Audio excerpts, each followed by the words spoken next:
Senhor presidente, senhoras senadoras, senhores senadores, as pessoas que nos acompanham pela TV Senado, que nos ouvem pela Rádio Senado, que nos acompanham pelas redes sociais. Inicialmente agradeço a gentileza de Vossa Excelência, senador Girão, que me concedeu a palavra. Ele iria falar na minha frente pela sua inscrição anterior e me proporcionou esse gesto de gentileza. Mas, senhor presidente, não somente eu, mas acho que todos os senadores, parlamentares, lideranças políticas do Brasil voltam ao Congresso Nacional com enorme preocupação. Estamos vivendo hoje dias de caos permanente. O governo e o presidente da República terminaram por ser indutores de uma situação conflitiva, desnecessária e, ao mesmo tempo, inaceitável. Primeiro, o presidente da República, juntamente com o seu ministro da Justiça, estimulando motins nas polícias militares, apostando em conflitos diretos com os governadores de Estado, numa situação que vai frontalmente contra a sua tarefa e responsabilidade de manter e de preservar a paz social e o pacto federativo, a relação do governo federal com os diversos estados. Foi lamentável a condução do governo federal no que diz respeito à greve dos trabalhadores da segurança pública lá no estado do Ceará. Hoje, esse movimento pela manhã terminou com a intermediação de integrantes dos três poderes, do Executivo, do Legislativo, do Judiciário. Agora à tarde, depois que cheguei, tive informações de que, ao contrário, o movimento já recrudesceu, apesar do ministro da Justiça tentar politizar o processo que lá aconteceu e politizar a solução do que ocorreu. Ao contrário, o governo federal tinha a obrigação de ter feito mais. Ameaçar retirar a Força Nacional na semana passada, deixando a possibilidade de a população do estado do Ceará ficar totalmente desprotegida diante dos bandidos, do crime organizado, é algo absolutamente inaceitável. Nós tivemos, em vários momentos, desde a Constituição de 88, situações em que aconteceram movimentos de trabalhadores da área da segurança pública, das polícias militares. E, ao contrário do que ia acontecendo agora, a participação do governo federal foi decisiva para garantir a segurança da população. Eu me lembro em Pernambuco, durante o governo Jarbas Vasconcelos, nós tivemos movimentos paredistas da polícia, nos governos posteriores, com Eduardo Campos e em outros governos, durante o próprio período do governo Dilma e Lula, Pernambuco viveu uma forte greve dos trabalhadores da segurança pública e o governo federal lá esteve com a Força Nacional para garantir a segurança da população, para tentar contribuir com o serenamento dos ânimos e a construção de uma saída negociada.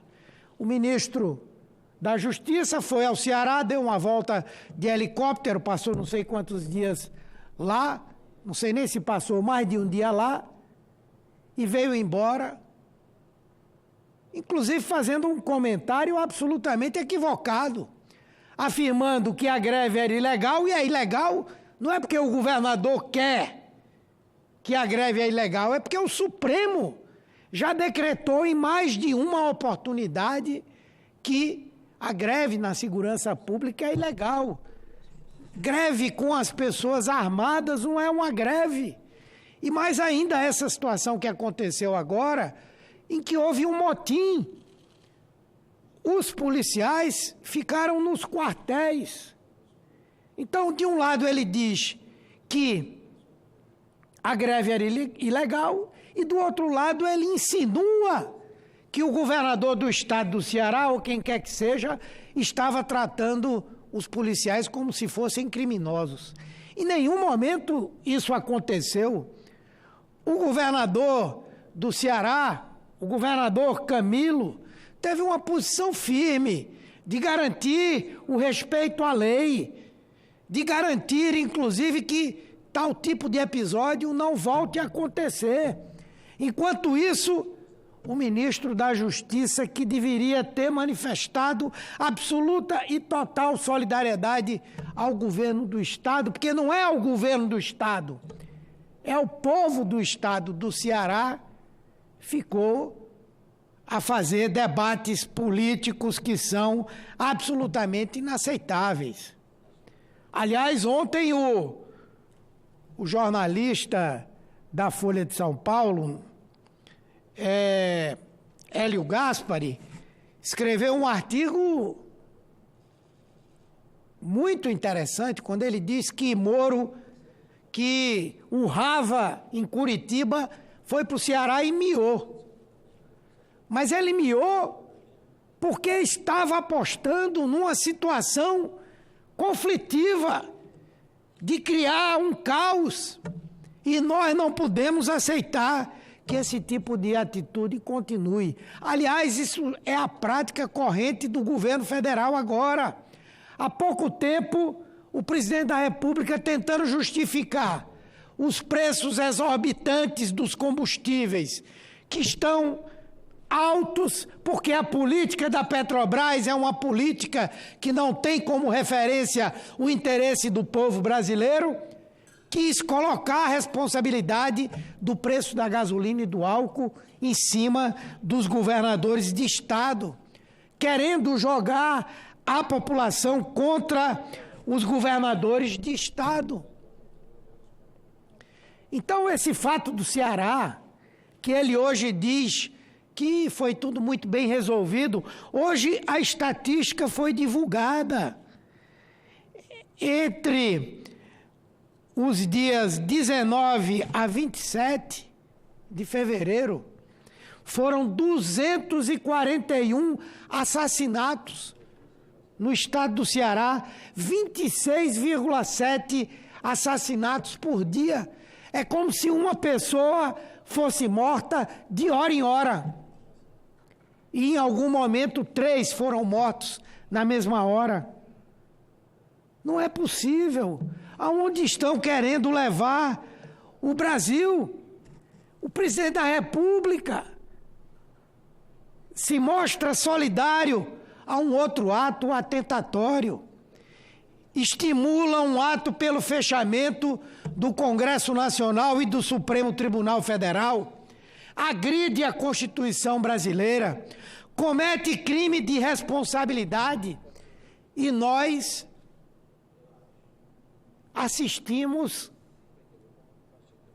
absolutamente surpresos o silêncio de muitas autoridades importantes da República.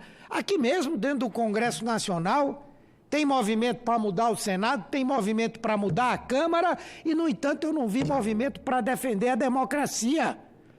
Daqui a pouco vai surgir algum movimento que é o fecha Congresso, fecha Senado. Porque o presidente da República, como não tem, esse governo, como não tem um projeto para o país, como não tem uma proposta para nos tirar desse buraco que ele está nos colocando cada vez mais, apela para radicalizar contra os poderes da República, contra os pilares da nossa democracia. E o pior é que muitas dessas autoridades que estão silentes afirmam que não é para não atrapalhar as reformas, especialmente a reforma administrativa contra o serviço público. Os servidores públicos, agora, no mês de março, vão sentir o que foi a reforma da Previdência.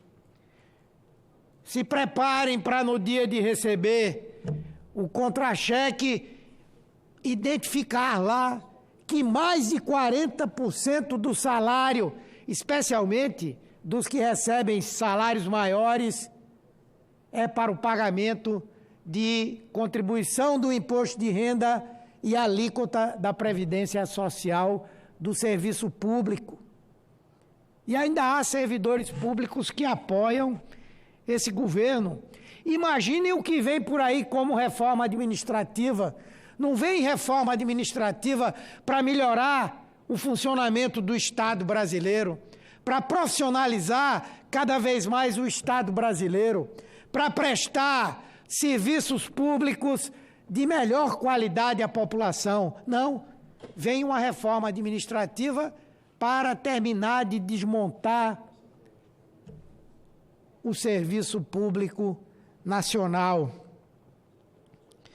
E eu lamento que tratem um tema como esse, ameaça de fechamento do Supremo. E aqui eu quero registrar algumas declarações muito fortes, muito duras de democratas, como foram o ministro Gilmar Mendes, o próprio ministro Celso de Mello, esse com uma manifestação muito firme de alguém que tem uma consciência do seu papel como ministro integrante da cúpula do Poder Judiciário do nosso país, para dizer que defende a legalidade, que o Supremo está ali para defender a legalidade. Ditadura nunca mais. O Brasil não quer, não aceita e não aguenta outra ditadura depois de 30 anos da última que nós vivenciamos. Então nós temos aqui que aplaudir Marco Aurélio Mello, até mesmo o ministro Fux, que de lá do exterior disse que se consequências tiverem dessa tentativa de emparedamento do Congresso e do Supremo, o Supremo teria que tomar decisões. O que nós estamos vendo hoje no Brasil é a cultura permanente do ódio. Uma parte dos atores políticos no Brasil não querem mais discutir ideias, não querem mais discutir políticas. Ontem nós vimos a presidente do PT, a deputada Gleisi Hoffmann, ser atacada no Rio de Janeiro. E o pior, uma parlamentar defendendo que esse tipo de prática fosse legitimada, defendendo que se deveria atacar parlamentares, pessoas da esquerda. Essa cidadã que, inclusive, parlamentar de São Paulo, que manifestou apoio ao ato que quer fechar o Congresso Nacional, o que é que ela está fazendo aqui? Por que é que ela se candidatou? Por que é deputada? Não consigo entender. E aí nós assistimos um ato covarde contra a senadora Gleisi Hoffmann, que já identificou quem fez aquilo. Só a folha corrida, a ficha processual do cidadão, tem mais de 20 processos. É isso que estamos construindo no Brasil? Um país que precisa de paz social, que precisa de entendimento para sair da crise e que cada vez que o governo se sente acuado, ele vem com a proposta de acirrar ainda mais os ânimos no nosso país. Enquanto isso, senhor presidente, o caos social se instaura no país, o dólar dispara, a atividade econômica se retrai, o produto interno bruto indica queda mais uma vez, e o governo inerte, retirando direitos em sequência, o Brasil seguindo em crise. A queda do desemprego, que na verdade não é queda do número de pessoas desocupadas, mas é o aumento do número de pessoas que já perderam a esperança e nem mais procuram emprego. É a alta informalidade. São as filas no INSS que se multiplicam, a pobreza que se alastra, o Bolsa Família que encolhe, milhares de cancelamentos, muitos na agricultura familiar, como no Maranhão, como foi mostrado essa semana no programa Globo Rural. A fome voltou para quem está na agricultura familiar. Como pode? Como pode? A fome voltou à realidade do povo brasileiro. E o governo o que é que faz? Nada. Investe na radicalização do processo político. Procura trazer para junto de si integrantes das Forças Armadas, dada a sua fragilidade política. Aposta na tensão. É um conjunto de agressões que são inaceitáveis e devem ser repudiadas. O presidente é incompetente para lidar com a crise. Esse governo aposta no embate e na cisão o tempo inteiro. Em vez de governar, o governo culpa o Congresso pelos seus próprios fracassos. O mesmo orçamento impositivo que ele elogiava quando era deputado, hoje diz que prejudica o governo. Essa é a situação mais estapafúrdia que nós vivemos. Quero dizer que, pessoalmente, e o nosso partido sempre foi contra a ideia de emenda parlamentar. O parlamento tem que votar o orçamento e definir as prioridades. Mas quem tem que aplicar é o governo. Definir as prioridades é o governo. Nós tivemos aqui que aceitar, ainda no governo Dilma, uma parte impositiva do orçamento. E eu imaginava que aquilo era o bastante. No entanto, esse governo fez um acordo para aprovar uma PEC que aumentava o número de emendas parlamentares impositivas. Esse governo fez o acordo. Eu, pessoalmente, fiquei estranhando. Eu digo, como é que um governo abre mão de poder administrar o seu orçamento? Eu sei o que é isso, porque eu fui ministro da Saúde. E quando era a emenda parlamentar, muitas vezes o município precisava de um hospital e o parlamentar queria botar uma ambulância. Muitas vezes a cidade precisava de uma nova unidade de saúde da família e o parlamentar queria fazer outra coisa. Na lógica dele está correto, mas na lógica do governo, o Ministério tinha uma prioridade, ele precisava ter os recursos para investir naquelas prioridades. Portanto, eu fiquei surpreso quando eu vi o governo concordar. Mas votei, ora, se o governo está votando, está decidindo que pode, então é porque ele tem certeza do que está fazendo. E aí, no primeiro orçamento, que o Congresso quer cumprir aquilo que votou com o apoio do governo, o governo vem ameaçar. Vem ameaçar. Quando poderia, ao invés de ameaçar, sentar com as lideranças do Congresso, discutir, vamos mudar, vamos alterar essa PEC, vamos alterar esse orçamento, vamos discutir. Não! Vem um ministro do governo para dizer que o Congresso estava chantageando, que tinha que botar o povo na rua para fechar o Congresso. Está tudo errado, senhor presidente. Infelizmente, no Brasil está tudo errado. O Brasil está à deriva. E o Congresso, por isso, é mais essencial do que nunca.